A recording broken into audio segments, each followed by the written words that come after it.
네, 이스라엘 백성들은 오실 메시아를 간절히 기다렸습니다. 그리고 오실 메시아를 간절히 기다리면서 또 동시에 엘리야를 기다렸습니다. 왜냐하면 말라기 여기에서 기록된 것처럼 또 수많은 선지자들이 얘기했던 것처럼 오실 메시아가 오시기 전에 그 길을 예비할 선지자가 올 것이다. 그리고 그 선지자가 바로 엘리야다라고 이야기를 했기 때문입니다. 그래서 그들은 예수님이 오시기 전에, 예수님이란 이름은 잘 모르지만 메시아가 오시기 전에 누가 엘리야인가라고 하며 엘리야를 간절히 찾고 기다렸습니다. 그들의 삶이 고난할수록, 그들의 상황이 어려울수록, 그들의 정치적 문화적 환경이 심각해질수록 그들의 기다림은 더 간절해져 갔습니다. 그리고 예수님께서 오시기 전 드디어 엘리야가 왔습니다. 바로 세례 요한이죠. 근데 문제가 하나 발생합니다. 그들이 기대하고 생각했던 선지자 엘리야의 모습과 예수님께서 오실 그 길을 예비한 세례 요한의 모습이 그들이 생각했던 모습하고는 좀 차이가 많았기 때문입니다. 그러면 성경을 읽으셨다면 엘리야가 어떤 선지자인지 아마 잘 아실 텐데, 엘리야 하면 어떤 것이 먼저 떠오르십니까? 비를 멈추고 비를 다시 내리게 한 선지자, 하늘에서 불을 내리게 한 선지자, 죽은 자를 살린 선지자, 강물을 가르는 선지자, 마차보다 빠르게 달리는 선지자, 회오리 바람을 타고 승천하는 선지자, 여러 모습들이 우리에게 아마 생각될 것 같습니다. 엘리야는 너무 위대한 선지자고 여러 이적들을 보였기 때문인지 이런 이적에 대한 이미지가 강렬합니다. 무엇보다도 바알 제사장들과의 그 갈멜살 대결은 너무나 강렬해서 그런 믿음의 선한 싸움들이 오늘날 우리 시대에 엘리야의 심령을 우리에게 주셔서 다시 이 땅에 우리가 그렇게 하나님의 나라를 엘리야의 심령으로 회복하는 그 놀라운 은혜가 있었으면 하고 또 간절히 바라게 되기도 하죠. 그런데 세례 요한은 단 하나의 이적도 보여주지 않았습니다. 성경은 요한은 아무 표적도 행하지 아니하였다라고 기록하고 있습니다. 그런데 예수님은 오히려 세례 요한을 이렇게 평가하십니다. 여인이 낳은 자 중에 가장 큰 사람. 그럼 우리가 볼 때는 놀라운 기적과 이적을 행하는 엘리야가 더 위대하지, 아무런 이적을 행하지 못한 세례 요한, 그리고 아주 평범하게 아주 비참하게 죽임을 당한 나약한 모습의 세례 요한하고 비교를 해봤을 때 참 세례 요한은 약해 보입니다. 물론 우리가 직접적으로 그렇게 입 밖으로 내면서 얘기를 하지는 않겠지만은 솔직히 하나님께서 우리에게 능력을 주신다고 했을 때 엘리야와 같은 위대한 이적을 행할 수 있는, 능력을 행할 수 있는 그런 모습을 주셨으면 좋겠다고 생각을 하지, 비참한 마지막에 처하는 그런 순교의 자리에 가는 세례 요한의 심령은 사실 좀 우리에게 어렵게 느껴집니다. 그런데 하나님은 왜 아무런 이적도 행하지 않는 세례 요한을 보고 엘리야가 올 것이라고 얘기를 하셨을까요? 아마 이스라엘 사람들 입장에서 예수님의 이야기를 듣고 세례 요한이 엘리야였다고 생각하면은 굉장히 기분이 샜을 것 같습니다. 그렇다면 왜 엘리야가 세례 요한이라고 했을까요? 둘은 너무 더 다른 것처럼 보이는데 말이죠. 세례 요한하고 엘리야의 모습은 이적의 측면에서는 차이가 있지만 그들이 살아냈던 시대적 상황과 사역의 목적은 동일합니다. 우리 열왕기상 18장의 말씀 37절 38절의 말씀을 함께 읽겠습니다. 여호와여 내게 응답하옵소서, 내게 응답하옵소서. 이 백성에게 주 여호와는 하나님이신 것과 주는 그들의 마음을 되돌이키심을 알게 하옵소서 하매, 이에 여호와의 불이 내려서 번제물과 나무와 돌과 흙을 태우고 또 도랑의 물을 핥은지라. 아멘. 여러분, 엘리야가 하나님께 불을 내려달라고 기도하고 있는데 하나님 불을 내려주십시오 이렇게 기도하는 것이 아니라 뭐라고 하고 있습니까? 주 여호와는 하나님이신 것과 주는 그들의 마음을 되돌이키심을 알게 하옵소서. 즉 하나님이 하나님이신 걸 알고 그분의 마음이 그의 백성에게로, 그의 백성들의 마음이 하나님에게로 돌아가는 이 일이 일어나게 하여 주십시오가 바로 엘리야의 기도입니다. 그리고 여러분, 세례 요한이 외쳤던 메시지가 무엇입니까? 회개하라. 쉽게 풀어서 설명하면 돌이키라입니다. 어디로 돌이켜야 될까요? 하나님을 떠나 죄 가운데 살았던 모습에서 하나님께로 돌이키라입니다. 엘리야의 기적에 우리는 많이 주목을 하지만 사실 하나님은 엘리야가 사역을 했던 그 하나님을 떠나 바알과 아세라를 숭배하고 있었던 그 시대적 상황에서 그들의 마음을 돌이켜 하나님께 돌아오게 하는 바로 그 사역의 동질성에서 세례 요한을 엘리야라고 부르셨던 겁니다. 여러분, 엘리야는 그렇다면 왜 다른 선지자들하고 다르게 수많은 기적을 나타냈을까요? 그래서 왜 이스라엘 백성들이, 그리고 우리가 거기에 현혹되게 했을까요? 여러분, 하나님께서 일을 하실 때는요, 기적을 행하실 수 있기는 하지만, 여러분 신앙생활 하시면서 혹시 엄청난 기적 혹시 경험해 보신 적 있습니까? 막 부러진 뼈가 붙고 막 당장 막 암이 눈 녹듯이 사라지고, 얼마나 그런 일이 일어나면 감격스럽겠습니까? 우리 마음에는 하나님 그렇게 하시면 당장 이 교회가 부흥하고 믿음이 30배, 60배, 100배 성장할 것 같은데 하나님 그렇게 안 하십니다. 왜냐하면 하나님이 그게 못해서가 아니라 하나님은 믿음의 사람들을 세우셔서 그들을 통해 자신을 나타내시길 원하시기 때문입니다.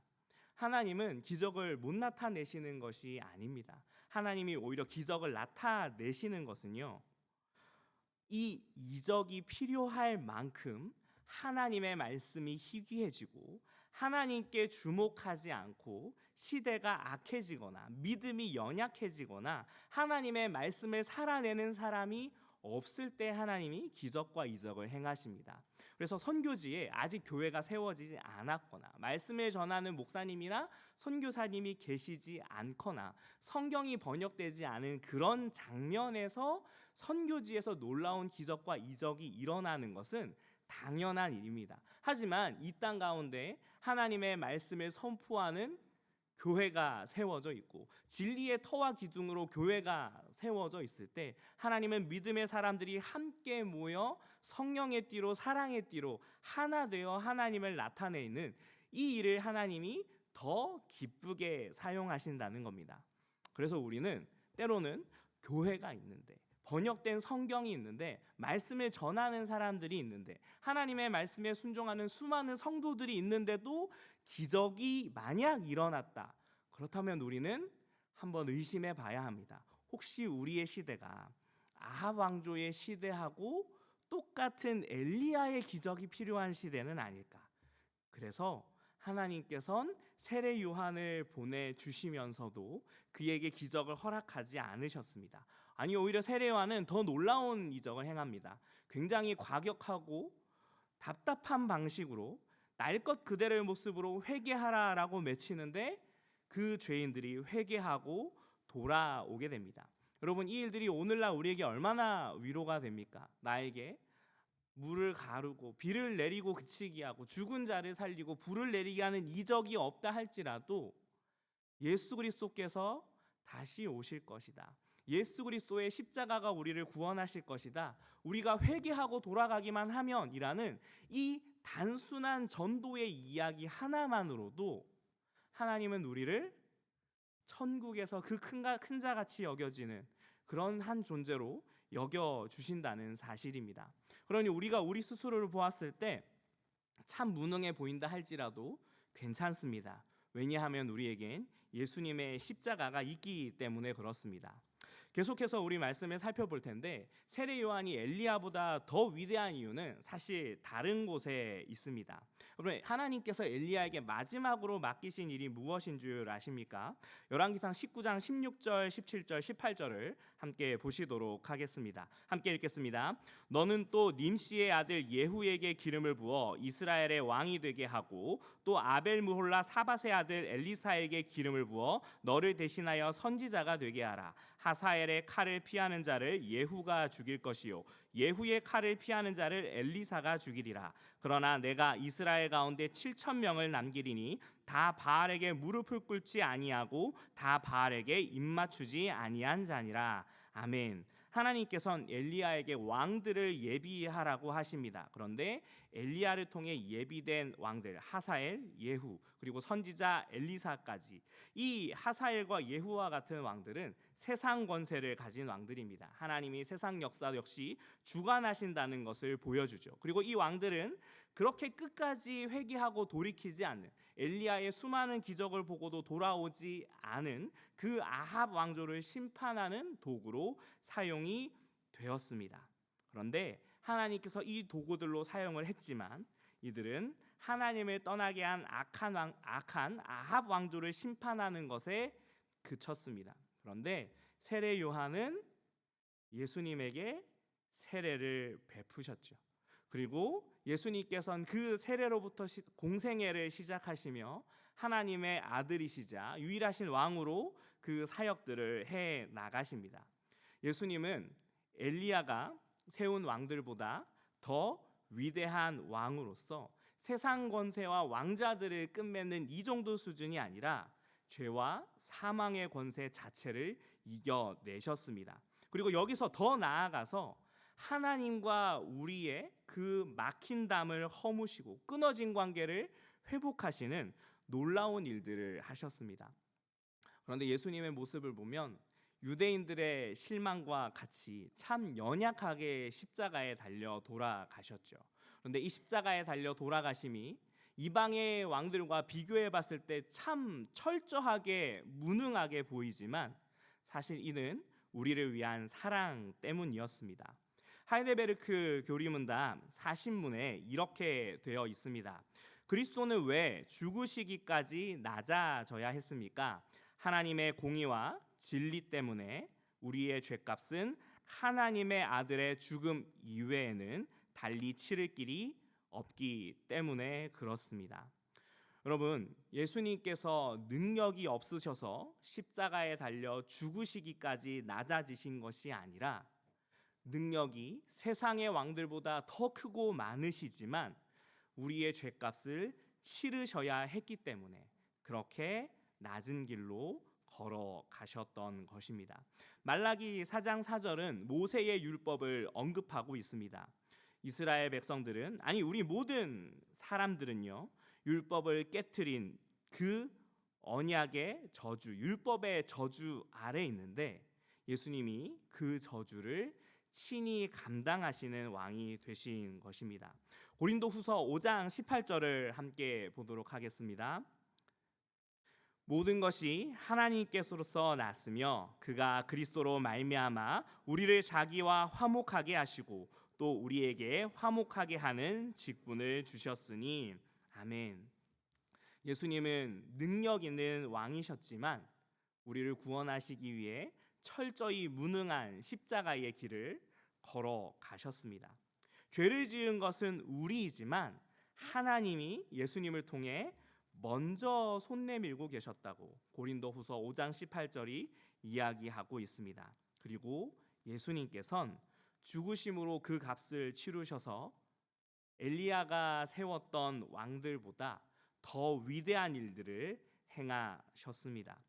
바로 우리의 죄의 문제를 해결하고 하나님과 우리 사이에 막힌 담을 허물며 하나님과 우리 사이에 계속해서 갈등과 분쟁, 하나 되지 못하는, 하나님을 대적하여 높아지는 것들만 가득했던 우리에게 하나님과 우리 사이에 샬롬, 평화, 안식, 화해, 화목을 주셨기 때문입니다.